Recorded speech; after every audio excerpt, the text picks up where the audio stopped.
Hello, and welcome back to the True Crime Lounge podcast. My name is Breezy, and here we talk murder and crime and other forms of crime. I do have a YouTube channel that you can go and check out for more episodes. I also have a Patreon that you can go and support. And if you would like, that's if you would like. But by joining, you'll receive early access to season and mini-series episodes that are scheduled to come out. I also have a merch shop that is up and running that you can go check out. Who doesn't love t-shirts, right? There's also coffee cups, bags, you name it, right? And here's the best part. There's a certain color for each cause that goes to a nonprofit. Come on. It's a win-win, right? You can also find me on Facebook, Instagram, and Twitter. Now let's dive into today's episode to the 8th episode of Oh the Irony here on the True Crime Lounge. Irony is a funny thing. In this season on the TCL podcast, we are focusing on the serial killers who let irony get the best of them. This is also pre-recorded since I work two jobs and go to school full time. I also have a finale episode. Also, in the finale episode, I will be releasing the theme for season 4, so don't forget to let me know what you think it is. Also, I hope y'all enjoyed the mini-series on Valentine's Day murders from last week.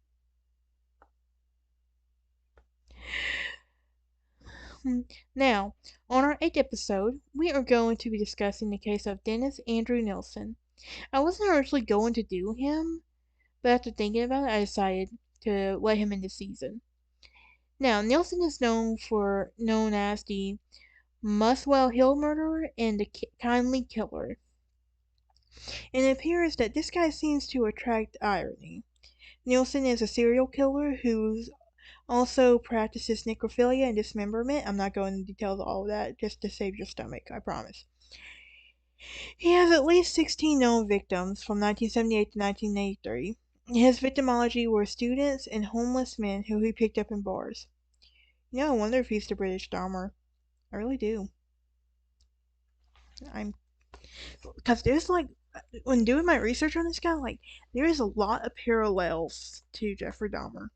So, but anyway, on November 4th, 1983, he was sentenced to life imprisonment. He was born in Stricken, Aberdeenshire, to a Scottish mom and Norwegian father. His dad was an alcoholic, and he was 4 when his parents divorced. His mom would eventually remarry and sent her son to live with his grandparents. After a couple of years, he was sent back to be with his mom. The amount of therapy that comes from being shipped from one place to the next is a wonder. He would claim that the first traumatic event to shape his life what happened when he was a kid when his grandpa died. His strict Catholic mom insisted that he view the body before burial. That's just weird in general. It is unsure if this incident or if his mom and stepdad's lectures on the impurities of flesh helped shape him. This guy has a lot of therapy you need to sort through. In 1961, he would enlist in the British Army and become a cook in Ada, Cyprus, and Berlin. He left the Army in 1971 and served briefly as a police officer. From the mid-1970s, he worked as a civil servant in a job center. He was also involved in a series of superficial transitionary relationships with men, though he did not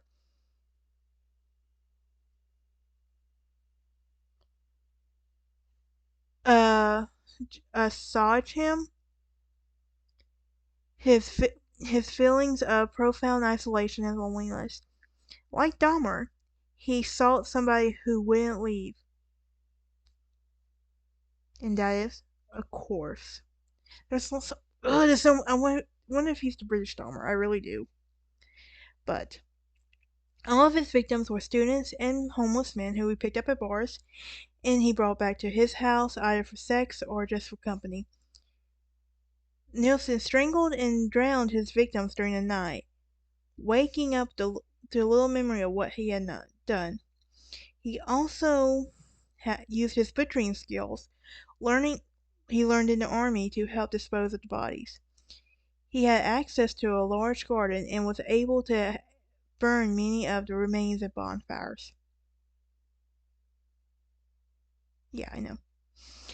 In 1981, however, he moved up to an upstairs flat, and after his murders continued, he found it difficult to dispose of his remains in suitcases full of human organs stored in his wardrobe, and in plastic bags with human remains under floorboards. Neighbors had begun to notice the smell, and he tried to dispose the bodies, flushing them down the toilet. He blocked the sewage of his house at the Muswell Hill in North London, and when a company was called to unblock the sewer system, they first found the drain unpacked of flesh-like substance, and the drain inspector then called his supervisor to assess the situation. And this was, and he was not able to take place until the next day, by which time the drain had been cleared, and the aroused the suspicion of the drain inspector and his supervisor, who immediately called the police. And upon closer inspection, some small bones were and what looked like chicken flesh were found in the pipe leading off the drain. These were discovered to be human organs. He was arrested in 1983 on suspicion of multiple murders. He apologized to the police for not telling them the exact number of people he killed. When his house was searched, they found 3 heads in a cupboard, and they found 13 more bodies in his former place. So during the trial, he was cold and distant and seemed utterly unaffected by the fact that he murdered 15 people, and he was sentenced to life in prison. And his minimum term was set to be at 25 years, but the Home Secretary later imposed a whole life, which meant that he would never be released. And Nilsen he could have been freed in 2008 because of the original 25 life sentence. In 1993, he was given permission to give a televised interview from prison. So what about a little bit of the murders? Well, the first one happened December 30th, 1978, when he claimed to have met his first victim at a gay bar. He was strangled with a necktie and unconscious, then drowned him in a bucket of water. On January 12th, 2006, it was announced this victim had been identified as Stephen Dean Holmes, who was born March 22nd, 1964, and therefore only 14 at the time. Yeah. Holmes had been on his way home from a pop concert. In between his first and second murders, he attempted to murder a student from Hong Kong he had met at West End. Although questioned by the police, the student decided not to prosecute, and Nilsen was released without charge. On murder 2, the second victim, was a Canadian student, Kenneth Ockerton, and during their intercourse, he strangled him. And this was one of the few murder victims who he reported as a missing person. Who was reported. Murder 3, Melon Duffy was 16, homeless boy from Birkenhead. In May 1980, he accepted Nilsen's invitation to come over to his place. He was strangled and subsequently drowned in the kitchen sink. Murder 4 was Billy Sutherland, and he was a male prostitute from Scotland, and he could not remember how he murdered Sutherland. However, it was later revealed that the victim had been strangled by someone with bare hands. The fifth victim was another male prostitute. However, this one was never identified. All that is known is that he was probably from the Philippines or Thailand. And murder 6, he would carry a small little about this in following 2 victims. All he could remember about this Number 6 was he was a young Irish laborer that he had met in a bar. And murder 7. This one was what Nilsen described as a starving hippie type he had found sleeping in a doorway of Charing Cross. Murder 8, he could recall nothing about this one. From murders 9 and 10, both were young Scottishmen he picked up in pubs in Sato. Murder 11. The 11th victim was a skinhead Nilsen picked up in a Piccadilly circus, who had a tattoo around his neck saying "Cut Here." He had boasted how tough he was and how he liked to fight. However, once he was drunk, he proved to be no match for Nilsen, who hung his naked torso in his bedroom 24 hours before he was buried underneath the floorboards. Seriously, is there anything that's not getting some of Gacy maybe, but a lot of Dahmer parallels for sure. And at some point between murders 6 and 11, on November 10, 1980, a potential victim of Nilsen's woke up while being strangled and was able to fend off the attacker, although he called the police almost immediately after the attack. No action was taken by the police officers. It is reported, though, that they considered the incident to be a domestic disagreement between two homosexual lovers. Murder 12. The 12th victim, and the last before he moved homes, was a man called Malcolm Barlow. And he was murdered on September 18, 1981, and he was found him in a doorway not far from his own home. And called an ambulance when Barlow was released the next day. He returned to Nilsen's home, thanked him, and was pleased to be invited for a meal and a few drinks. He was murdered later that night. After moving to a new home in Moswell in 1981, he met a student in a bar in Soho, invited him back to his new home. The student awoke the next morning in a little recollection of the previous evening, and later went to see a doctor who found some bruising that he had on his neck, and the doctor revealed that as if the student had been strangled and advised him to go to the police. However, afraid of his orientation being disclosed, the student decided not to.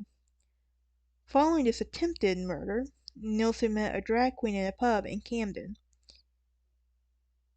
After passing out from strangulation, he came to while Nilsen was trying to drown him in a bath of cold water, and managed to fight off his attacker. Murder 13. John Howlett was the first to be murdered in Nilsen's Muswell's Hill home in December 1981. He was one of the few who was able to fight back, and he had taken a disliking to him and was determined that he should die. There was a tremendous struggle, and at one point he even tried to strangle Nilsen back. Howlett was eventually drowned. However, after having a head held under water for 5 minutes, his body was the first to be dismembered. After varieties of parts were hidden around the house and flushed down the toilet. Murder 14 was Graham Allen, in which another homeless boy who he met in Shaftesbury Avenue. After murdering him, Nilsen left Allen's body in the bathtub. Unsure how to dispose, after 3 days he dismembered him like his previous victim. Finally, murder 15. Nilsen's final victim was a drug addict called Stephen Sinclair. And they met at Oxford Street, and Sinclair managed to scrunch a hamburger off Nilsen, who suggested that they go back to his place. And after dropping alcohol and a heroin-infused stupor, Sinclair was strangled and his body dismembered. It was Sinclair's dismemberment remains in the drains outside his home that first alerted the police. So what about his trial and sentence? Well, he was brought in for his trial at Old Bailey, October 24th, 1983. He pleaded mentally responsible out of defense in order to seek a verdict of manslaughter, but was convicted on 6 murders and 2 attempted murders, and he was sentenced to life imprisonment on November 4th, 1983. In 1993, he was given permission to give a televised interview from prison. His minimum term was at 25 years by a trial judge. However, The head secretary later imposed a whole life terror, which meant he could never be released. In 2006, he was denied any further requests for parole. So without his imprisonment, well, he is currently held at HMP at Full Sutton Maximum Security Prison in the East Riding of Yorkshire.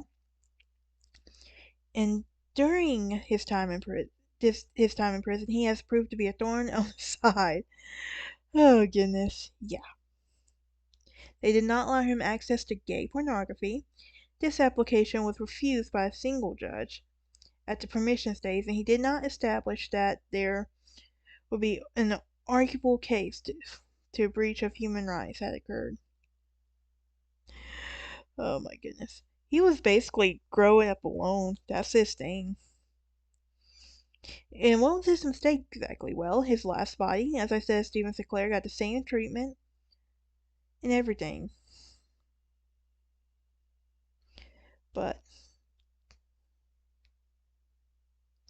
there was plenty that lived too. Some of them would press charges, some of them wouldn't. But at this time, though, like some of them were scared to press charges because didn't want their orientation to be outed and everything. But he became a featured character and inspired many fictional writers to some degree, but one sustained portrayals of the killer based on Poppy Z. But alright, guys, I still think he's a British Dahmer. Jeffrey Dahmer. I really do. Alright, y'all. I will see y'all next time. Y'all have a great day and a happy February.